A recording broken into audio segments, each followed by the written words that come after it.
Trinity, how you doing today, Hey, Trinity? what's up? My name is Trinity Colvin. I'm 23 years old, and I'm a local artist here in Anchorage, Alaska. Anchorage, Alaska, man.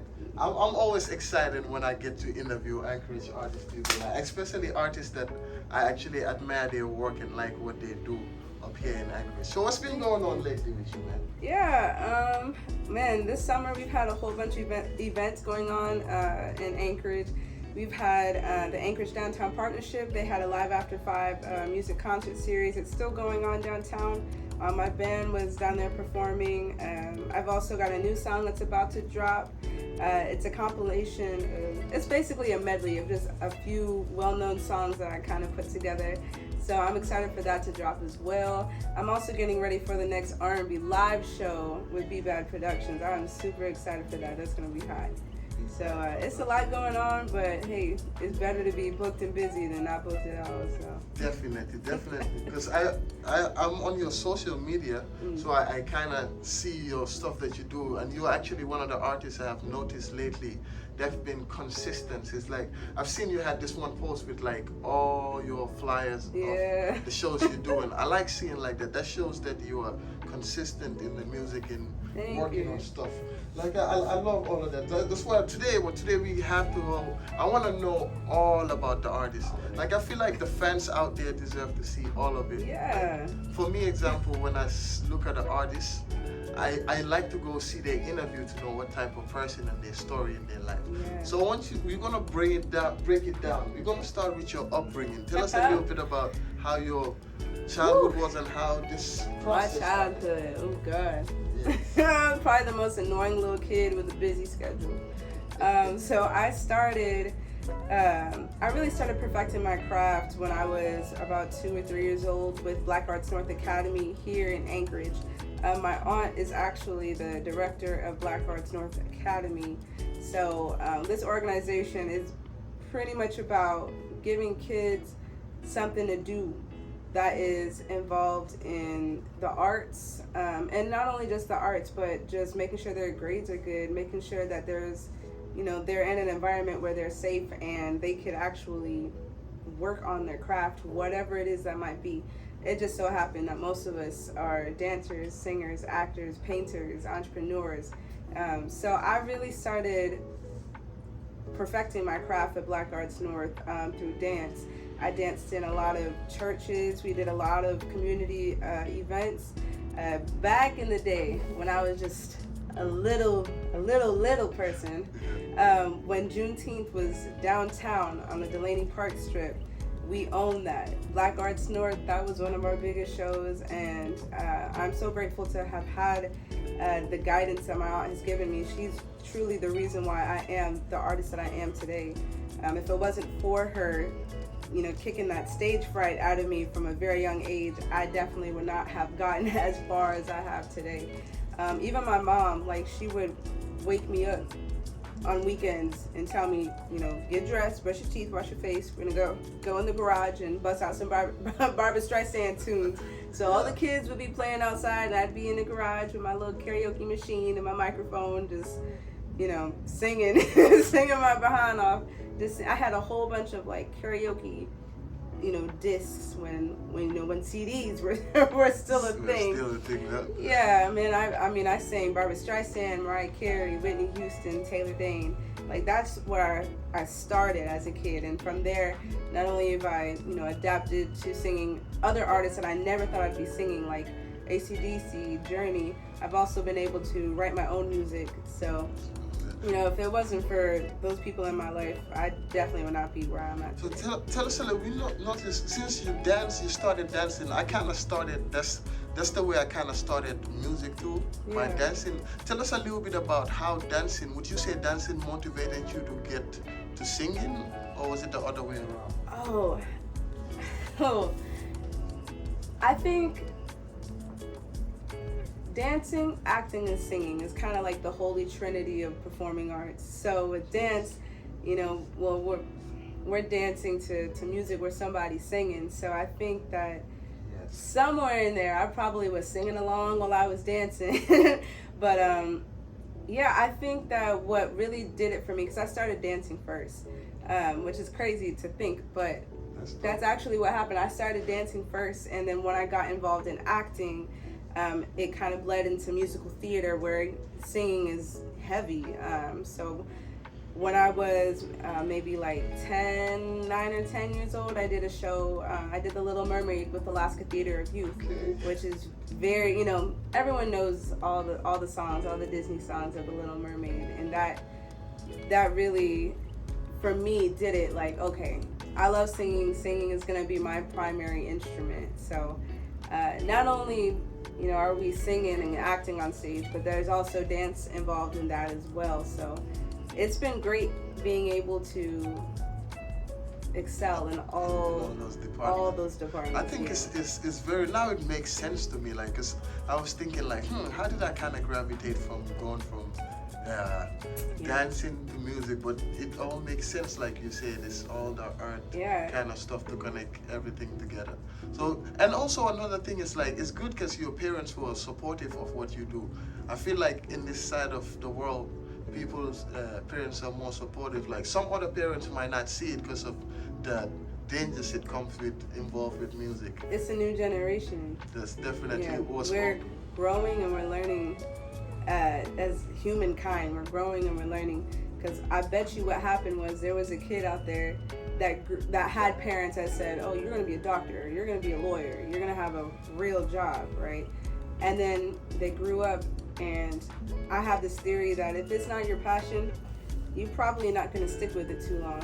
Even if you're good at it, if it doesn't feed the soul, you're probably not going to stick with it very long. So when they grew up and had their kids, they said, you know what, I'm not going to be like my parents. I'm going to implore my kids to dive deep into their craft, and whatever it may be, you better be the best at it. So I think that's a really beautiful thing. So I know when you got into music and doing it, when did you realize that, okay, this is something that I want to do? Like, when did you first realize that in yourself that, okay, this is what I'm gonna be doing down the line? Yes. So I'm actually kind of late in the game because I loved music growing up. It was amazing. I had not really come to the realization that this is my passion. I can do this. That the option to even do music, I did not come to the realization that this was an option as a career path for me as a kid. Not until I attended the AXO conference in Las Vegas, Nevada, I believe 2012, with Miss Andrea from BVAD Productions. She told me, like, you're going to be competing in AXO and you're going to have a great time. And during my time competing in AXO, I competed in dramatics, I competed in the classical vocal category as well. And while I was down there, we did have some briefs from I honestly can't remember their names, I'm sorry, it was too long ago, but I do remember the feeling of I can win scholarships for being good at music. I can study music in college and universities and other academies and perfect my craft and make a living out of this. I didn't even know that was an option, because everywhere around me is, you gotta be a doctor, you gotta be a lawyer, you gotta be, someone with a real job that makes a lot of money in order to be successful. But that conference, I felt a very, very high sense of, if this is what you love to do, you better get to work, because it's gonna be hard, but it's gonna be worth it once you get there.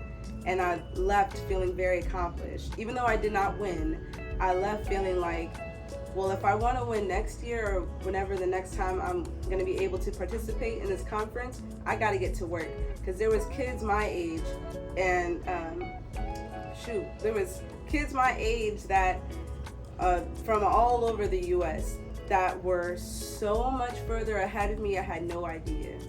Kids at that time, 12, 13, 14 years old, that had whole companies and organizations tailored towards their craft and encouraging others to follow their dreams as well.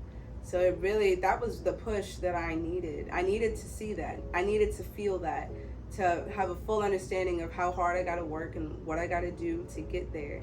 So I'm still grinding, I'm still working on my craft. I'm not where I want to be yet. I'm never satisfied, but I'm very much so grateful for Andrea and Be Bad Productions for So for that experience. You would say that if experience was like an eye-opening thing for you, and also Very just humbling. knowing that you can, like you said, you can have a scholarship and go further your education, or will make things easier in life. Because as times in high school, that is some of the stuff we want to have, like a scholarship. That's the ideal thing for parents, to have their kids have a scholarship and go to college and do that. I can only imagine that will motivate you and push you more into doing like what you was doing. Give us a little bit about how was that, what era was that? Was that in middle school or high school? That was freshman year of high school. I was a student at West High School at the time, and how I found out that I was even, going, I had heard Miss Andrea talk about this competition, and I was like, I don't know, like, I just sing for fun. It's my, I'm just good at this, And, I was at school, and my choir teacher, the bell rang. My choir teacher said, "Hey, Trinity, come here. There's a student who was also competing in AXO. She goes, a student had recommended you to participate in this AXO competition. So she gave me the details of the first meet. I attended and met up with other students that were competing in this competition, and that's how I started. Since then, I've just been like, oh God, okay, now I got to get my face in front of every camera. I gotta get on every stage. It doesn't matter what it's for. I got to get to work, because it's a lot. Definitely, But it is. How did you come to conquer your fears of? Because I know a lot of artists, that stops a lot of people from doing what they want to do. Even me myself, as an example, I was scared to take certain opportunities that I know I could have done better than even the person there. Not to shame on nobody, but the fear. How did you deal with that and get to overcome that? For a while, I did give in to my fears. And I said, you know what, screw this. I'm not going to do music. I'm not going to write. I'm not going to sing. Who cares? Because no one's listening. So I was so sure that I was going to go to college and become a psychologist and figure out why people act so crazy. But then trying to force myself into a career path that was not meant for me is what did it. Realizing how terrible I am at literally anything and everything else that is not performing arts related is what made me realize that I can't force myself to get into a passion that doesn't belong to me, that's not mine. I'm not good at math. I'm not good at science. So, trying to force myself to get better at these things so I can be successful is extremely frustrating.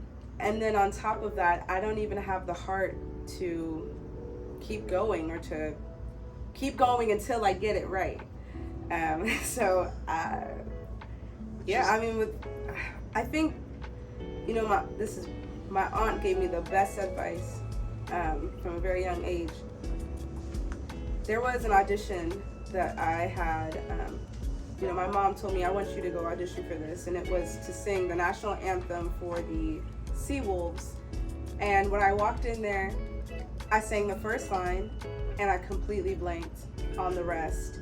I forgot the words of the anthem that I had been practicing for maybe 2 or 3 weeks beforehand, and it just broke me. And I remember feeling like, oh my God, like I'm never, ever, ever gonna do this again, ever in life. It was so embarrassing. It was terrible.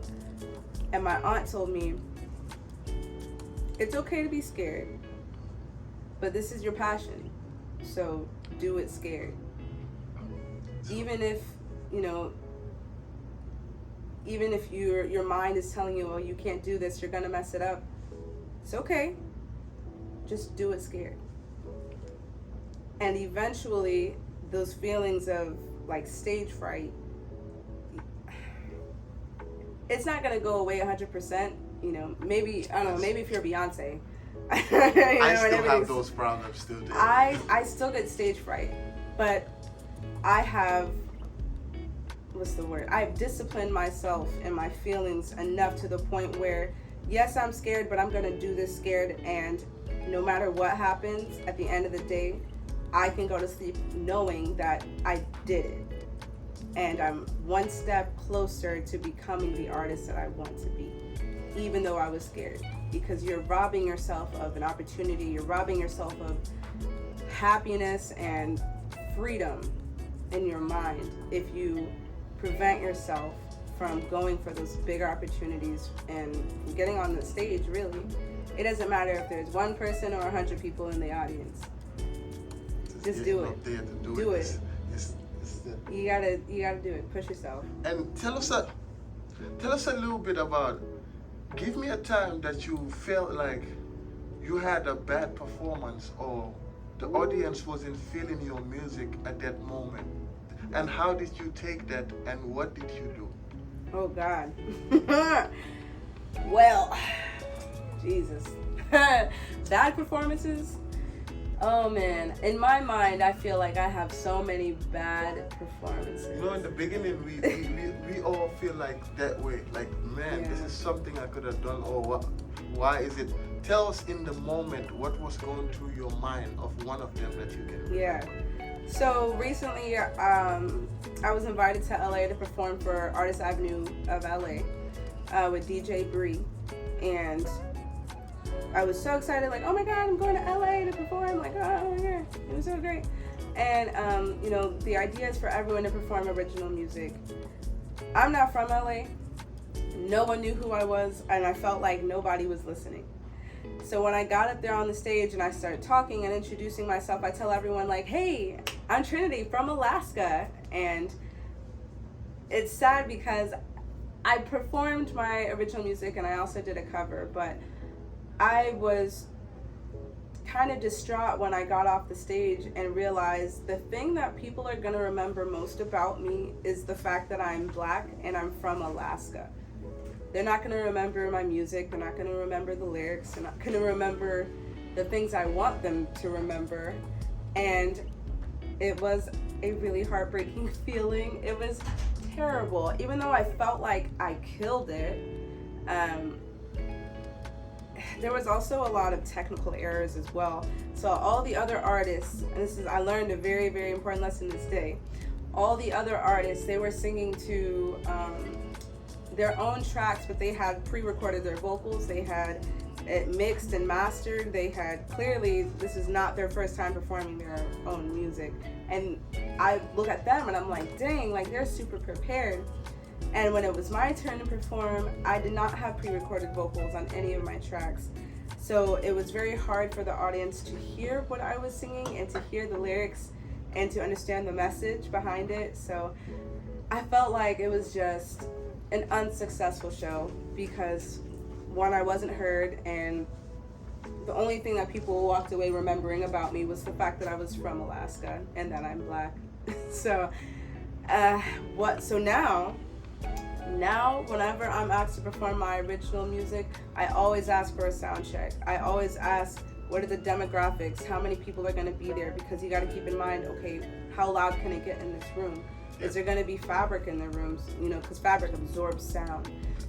Can I get pre-recorded vocals on this done in time and have it sent to, you know, whoever the DJ or music engineer, whoever's running sound for the show? I always make sure that I can be heard. So make sure there's batteries in the mic, because I've had that happen. Make sure that the files and everything that you upload, whether it's on a flash drive or through email, make sure they work before you perform, because I've also had that happen. Yes, that's a big So yeah, LA was a very humbling experience.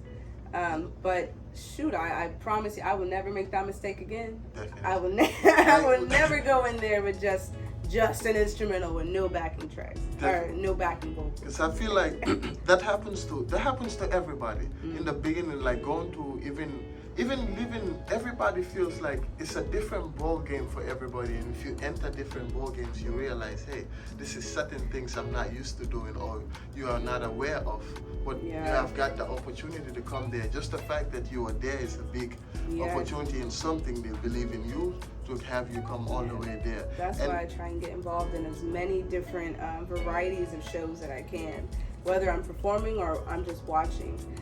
Like I've been asked to sing rock music. I am not a rock artist, but it's an opportunity to be on stage. So I better wise up, do some homework, and do the best that I can, because you never know who's in the audience. You never know what you're gonna get out of it, whether you feel you're good at it or not. And that's one of the things. I don't know if you remember, but when I performed at Rhyme Fest, I made it very clear that I'm not a rapper.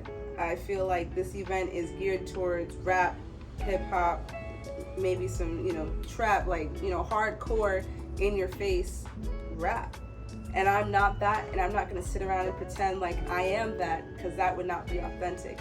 But what I can do is take trap music, I can make hip hop music and make it fit what it is that I do, because I consider myself an R&B artist, and that's exactly why I created Murder on My Mind, because I wanted to have a track that I can perform for those audience that they can relate to and they can feel like they're a part of the show, and I can still be authentic and I can still be myself. I have watched you perform those songs. I remember I was standing by Alaska Red and I was like, yo, are you hearing these songs? Yeah. And the way she transitioned to like other stuff, it's like you was bringing like melodies, vibes back, and memories on songs that some of the songs that have passed, but it's so good, and you can catch on to it. Like I remember you saying, okay, you guys will understand, you'll catch on to it, and I caught on to it real fast, and my slow self didn't think. I was like, wow, me catch on to this, but I did. And that's why I told you, like, I love that, and I can see that there's also discipline in the stuff that you do. Tell us a little bit about transitioning from like high school to how you got to get into the military as a music singer. Yeah, so for those who don't know, I am in the Army Band. As of right now, I'm with the 9th Army Band, lead vocalist for the rock ensemble. Sometimes I do some stuff with the jazz combo, a lot of anthem jobs, and then coming up soon, I've got some performances with the brass band, so I'm super excited about that. How I got into the Army Band, from high school. I was 16 years old in Washington State, and I was at a college expo. I ran into a recruiter, and he was like, yo, you trying to join the Army? And I was like, no. I'm a musician, I'm a singer. They don't have any, they can't possibly have anything for me. And he was like, oh, you want to bet? So he got me linked up with one of the other vocalists with the 1st Corps band over at JBLM, at the time, Sergeant First Class Patricia Conyers. And I watched her perform with the Army Band, and they did a fair, I believe, in Oregon. And it was an amazing show. It was incredible. They had a full big band, and they did a lot of jazz stuff, and I absolutely was fully enamored of the whole concept of being this disciplined, well put together soldier, and you are getting to share your gift with people that love to listen to music. And I thought that was awesome. So I put in my audition tape. Well, my mom forced me to put in my audition tape. I did not want to. I mean, I did, but I was too lazy to do it. And my mom told me, she said, Mom, she didn't want to, yeah, so she told me, put in a tape and just see what happens. I didn't think I'd get in. I was 16 years old. I still had a whole year to go in high school, and I got in, which was crazy. So my first, I still had to go through basic training. Went through basic training at Fort Leonard Wood, Missouri. That was an experience. And it was very interesting seeing the look on the drill sergeants' faces when I tell them, like, oh yeah, I'm enlisting as a vocalist. They're like, no, stop. And they would just mess with me all the time. Like, they'd make me do cadences. One time we were lining up at the arms room to go get our weapons, and they stopped the whole company. I mean, our company was pretty big. They told everyone to stop what they were doing just so I could sing the national anthem. right then Wow. and there. So I was like, Roger Joe Sergeant, look, because I'm not gonna fight you. So that was a lot of fun. Went to the U.S. Army School of Music up at Little Creek, Virginia. It's a naval base, so not a lot of people in the Army know about it. But that was also a very, very, very good thing for me. I'm so glad I went through the U.S. Army School of Music. If I could, I'd go back.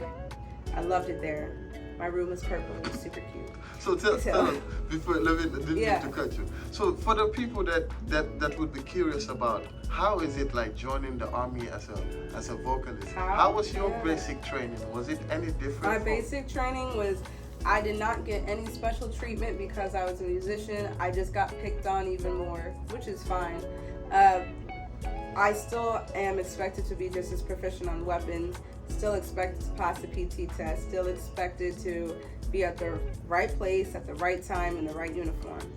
Unfortunately, I'm not very good at that because like I said, I told you, like if it's not your passion, you know, I don't know if you can stick with it for that long, you know. Man, I'm not very good at being a disciplined soldier. I'm not, so that's why I'm actually getting out hopefully soon, so I can pursue the track that I'm on now and pursue a career as an independent artist and be able to perform on my own terms. I absolutely love working with the 9th Army Band. I absolutely loved working with the 8th Army Band. The Army is great. The Army Band is great. It's just not for me, and that is okay. All of those musicians are super talented. A lot of them have degrees from colleges and universities from all over the world. So it was great being able to learn from all of them about music theory and also like different genres of music that I never even heard of. There are songs that I never even heard of before I joined the Army Band. I had never heard the song Don't Stop Believin' until I joined the Army Band. And if you know, you know, that's like the Army Band anthem right there. So would you say overall, was it an overall good overall experience, or would you say it's a waste of your singing? Definitely not a waste, because the Army Band has, the way that I utilized my time was for networking, because what the Army Band does do is get you in front of a lot of people that you probably would not have access to if you were just some random Joe that, you know, makes music in mom's garage. Very thankful for the connections that I've made through the Army Band. Unfortunately, I have experienced my fair share of racism and, you know, just, I'm a woman and I'm a black woman, and I got all the strikes against me. Like, I am a woman, I am black, and I'm not straight. I'm very much bisexual. So unfortunately, I have encountered, you know, jokes, issues, certain people that did not make my experience that welcoming and fabulous. But at the end of the day, I can't let those people, you know, get in the way of my craft. There's no one that could come between me and a microphone. It's just not gonna happen. But overall, definitely not a waste of time. I think it is, honestly, it's great. If you're good at being on time, I'm not.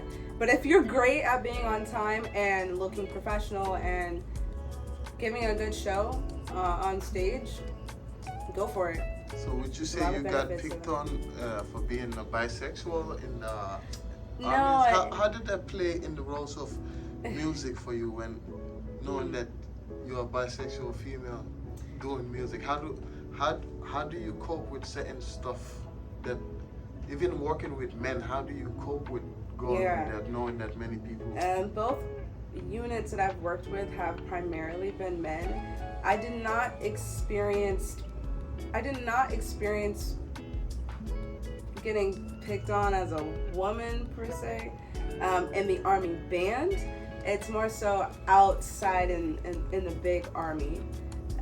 So when I was stationed up in Korea, there were quite a few times when I would go out and, you know, me and my girlfriends, we would just go out, have some fun, and we don't have vehicles there for our grade.